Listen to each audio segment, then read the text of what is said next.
Hola, ¿qué tal? Bienvenidos al canal, bienvenidos a otro nuevo vídeo sobre la conquista de Navarra, relacionado con el que hice anteriormente sobre las milicias vascas, y este trata de la batalla de Noain en 1521, muy decisiva para la conquista, o más bien para la consolidación de la conquista de Navarra, ¿vale?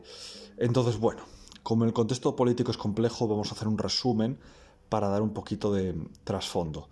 En Navarra, a finales de la Edad Media, estaba reinando la dinastía de los Albret. Los Albret y los últimos reyes eran Juan y Catalina, ¿vale?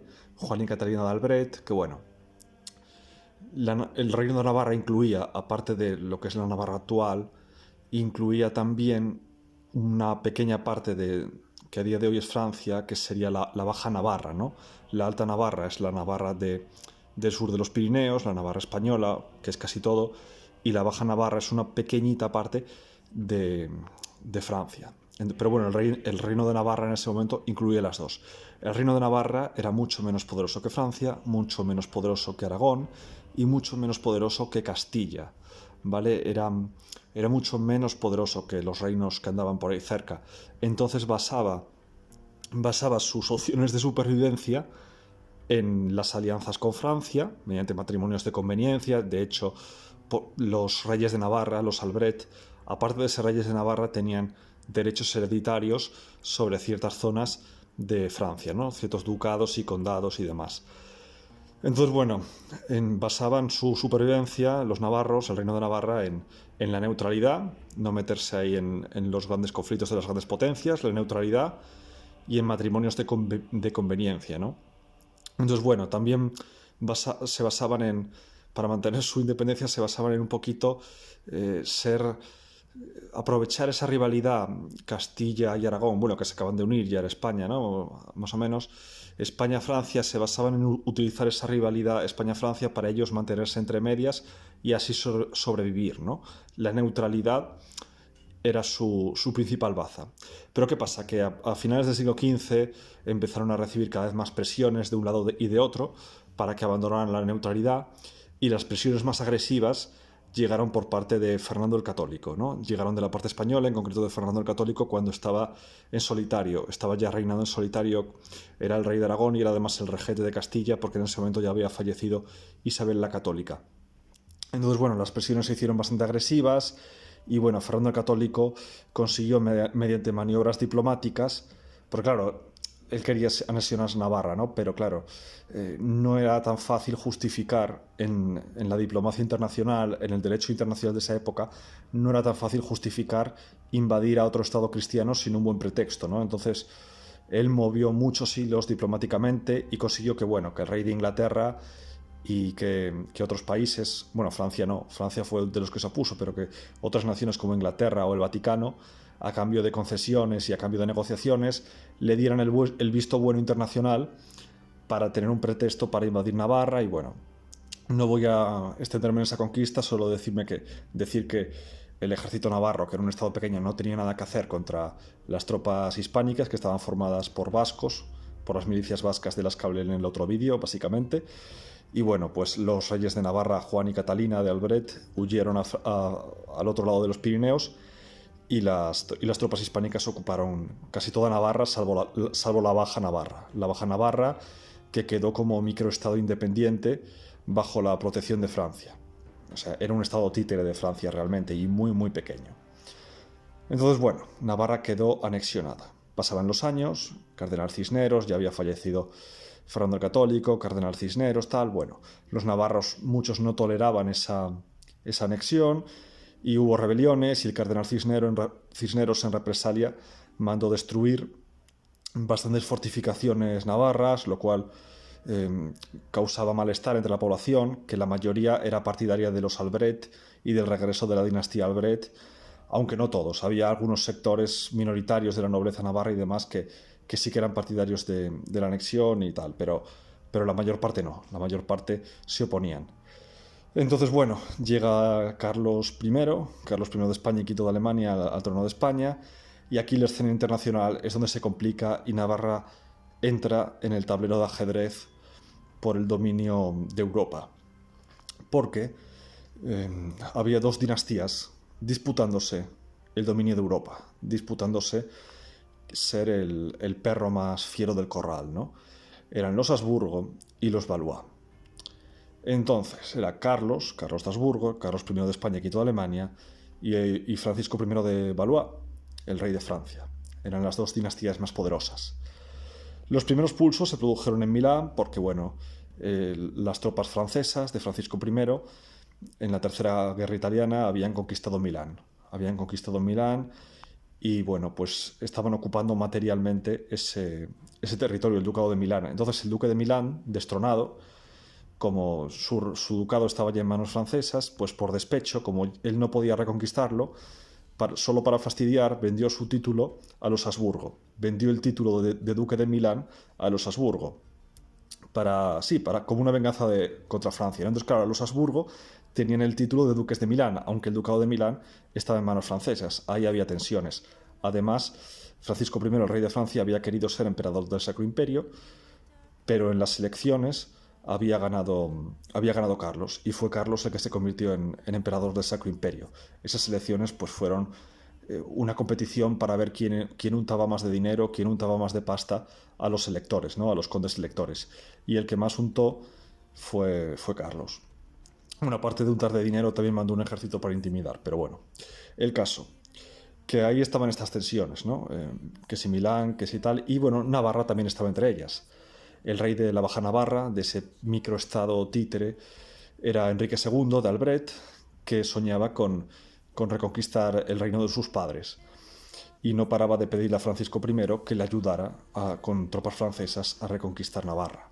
Entonces Francisco I, con estas tensiones, vio el pretexto adecuado y decidió intervenir y efectivamente aportar tropas para ayudar a su súbdito a recuperar su reino, porque si Navarra se independizara, pues Francia tendría un estado títere, un estado cuña de entrada para amenazar la península ibérica. Entonces, bueno, las tensiones europeas estallaron en la Cuarta Guerra Italiana y uno de los escenarios fue Navarra, de lo que vamos a hablar ahora. Hay que decir que fue un escenario secundario y la dimensión de los ejércitos implicados fue una dimensión más pequeña, no fue como en Italia. El grueso de los ejércitos implicados, imperiales, españoles y franceses, operaron en la frontera Países Bajos norte de Francia y en el norte de Italia, ¿no? Sur de Alemania, por ahí. Navarra era un escenario secundario, pero bueno, también tenía su importancia. Entonces, ¿qué pasa? Que en España no todo el mundo, de momento, apoyaba la llegada de Carlos. Estaba la rebelión de las Germanías, en Baleares y en Cataluña, en Baleares concretamente, y estaba la rebelión de los comuneros en Castilla, que estaba ya siendo derrotadas y apaciguadas esas rebeliones, pero bueno, las tropas hispánicas estaban un poquito también luchando en el interior de la propia península, ¿no? Ocupadas con eso. Entonces, aprovechando esa circunstancia, se envió un ejército francés al mando de André de Foix, el señor de Asparros, a reclamar Navarra, invadir Navarra, invadir la Navarra peninsular de la península ibérica para independizarla, ¿no? Entonces, aprovechando que no había tropas hispánicas de entidad, pues el ejército francés entró allí en Navarra, empezó a reclutar partidarios de los Albret, milicianos locales, navarros locales, que eran partidarios de los Albret, y el ejército franco-navarro combinado reconquistó casi toda Navarra en tiempo récord, incluyendo Pamplona. Reconquistó prácticamente todo y la reconquistó muy muy rápido, porque la mayor parte de la población, como ya he dicho, quería la vuelta de los Albret y eso les favoreció. Comentar que en el asedio de Pamplona, de la capital, fue herido en una pierna San Ignacio de Loyola, ¿no? Entonces, bueno, San Ignacio de Loyola fue herido y a partir de esta herida y su convalecencia fue cuando tuvo como la iluminación espiritual y demás y decidió, pues eso, fundar la Orden de los Jesuitas y bueno, fue una figura muy importante, ¿no? Decir que fue herido en estos hechos, era soldado.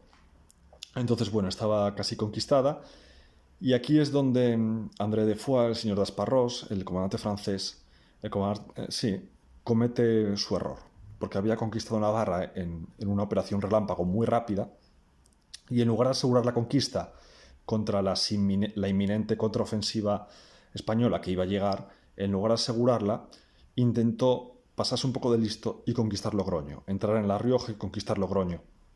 Hay que decir que Logroño era estratégica, pero bueno, el caso es que no contaba con... Intentó conquistarla rápidamente también con ataque relámpago, pero se produjo un asedio más prolongado de lo que él esperaba y ese asedio, esa pérdida de tiempo, pues dio margen de maniobra a que los ejércitos hispánicos que ya se había aplastado la rebelión comunera y ya se reunían tropas hispánicas, castellanas, pues mucho más numerosas que el ejército franco-navarro. Entonces el ejército franco-navarro tuvo que retirarse, abandonar el asedio de Logroño sin poder capturar la ciudad y retirarse a Navarra de vuelta y perdieron un poquito la oportunidad de fortificarse y de asegurar lo ganado. Entonces el ejército hispánico, más numeroso, como ya he dicho, lento pero seguro, iba progresando e iba a entrar en Navarra e iba a ir directamente a reconquistar Pamplona. Entonces André de Foix tenía tropas menos numerosas, pero tenía artillería. Tenía 11 cañones de campaña, cosa que los hispánicos parece que no las tenían. Entonces decidió bloquearles el paso, decidió situarse cerca del Puente de la Reina y bloquear el paso estrecho por el que él suponía que iban a pasar los hispánicos, pero no pasaron por allí, sino que dieron un rodeo, atravesaron un paso elevado entre bosques, un paso bastante estrecho, que bueno, si les hubieran pillado cruzando ese paso hubieran tenido problemas, pero el ejército hispánico dio ese rodeo, pasó por donde el enemigo no se lo esperaba y amenazaba con flanquear al ejército franco-navarro. Entonces el ejército franco-navarro tuvo que reajustarse, perdió la oportunidad de bloquear al ejército español en un paso estrecho y lo que hizo fue situarse en la llanura de Noain. Sí, a día de hoy es plana, pero en ese momento había cuesta, había una elevación. Entonces se situó en la parte alta de la llanura, en una posición que, bueno, también era una posición defensiva ventajosa, pero ya había perdido la oportunidad de bloquear el paso estrecho, ¿no? Entonces, bueno, se situó aún así en la parte alta de la llanura. El ejército hispánico era el doble de numeroso, era entre 12.000 y 15.000 hombres y el ejército franco-navarro era la mitad de eso. La superioridad numérica hispánica era abrumadora, pero contaban a su favor los franco-navarros, primero con artillería, tenían 11 cañones de campaña, y segundo con el terreno elevado. Entonces colocaron la infantería, que era sobre todo, sí, navarros y gascones, ¿no? O sea, los gascones son los franceses de la parte sur, así, la parte atlántica de Francia, pues colocaron la infantería de navarros y gascones en el centro, junto con los cañones. Y en los flancos a la caballería, de la cual destacaban los gendarmes, ¿no? Los gendarmes, la caballería pesada francesa, que era muy famosa y era probablemente la mejor en ese momento. Entonces, según el ejército hispánico se iba aproximando en orden de marcha, los franco-navarros empezaron a descargar sus cañones, causando confusión en la infantería del centro e impidiéndolo avanzar, ¿no? Causándole confusión. Entonces, aprovechando eso, lanzaron a la caballería pesada muy agresivamente por los flancos para ganar los flancos a la caballería enemiga, ¿no? Entonces, al principio, la caballería española ligera, que estaba en avanzadilla, las avanzadillas retrocedieron ante el empuje de la caballería pesada francesa, pero la caballería pesada hispánica, que venía en segunda oleada, cargó fresca en segunda oleada, era más numerosa que la francesa y terminó ganándole los flancos, terminó ganando a la caballería francesa, aplastándola y ganando los flancos al ejército franco-navarro. Luego, la infantería hispánica, una vez recuperada de las dos descargas de artillería de los franco-navarros en el centro, pues avanzó, recompuso el orden, avanzó, y la infantería franca-navarra, al ver que su caballería era derrotada y que iban a ser... sí, y que la superioridad numérica enemiga era abrumadora, empezaron a huir. Y fue una victoria total, no muy sangrienta. Hubo... Sí, no fue especialmente sangrienta, no sé si llegarían las bajas a las 1.000 y algo entre los franco-navarros, entre el bando hispánico bastante menores. No fue una batalla muy sangrienta, pero sí fue importante a nivel de consecuencias. Y Navarra fue reconquistada nuevamente. Las tropas españolas a continuación ocuparían también la Baja Navarra. Lo que pasa es que la Baja Navarra no la podrían mantener y la acabarían devolviendo. La Cuarta Guerra Italiana no se decidiría aquí y de hecho continuaría hasta la Batalla de Pavía. La Cuarta Guerra Italiana continuaría, no se decidiría en la Batalla de Noain y de hecho las luchas en el frente pirenaico tampoco se decidirían en la Batalla de Noain. Pero sí que Navarra en sí dejaría de ser el teatro de operaciones. A partir de este momento, Las operaciones en el frente pirenaico serían o en el Rosellón o en la zona de Guipúzcoa, sur del País Vasco. Ya Navarra dejaría de ser teatro de operaciones y se consolidaría la conquista de Navarra, aunque la guerra seguiría. Y en el próximo vídeo sobre esta temática hablaremos de la batalla de San Marcial y el asedio de Fuenterrabía. Pero eso ya es para otra historia. El vídeo de hoy termina aquí. Y nada, suscribiros para más contenido y recordad que suscripción y campanita es la combinación ganadora. Adiós.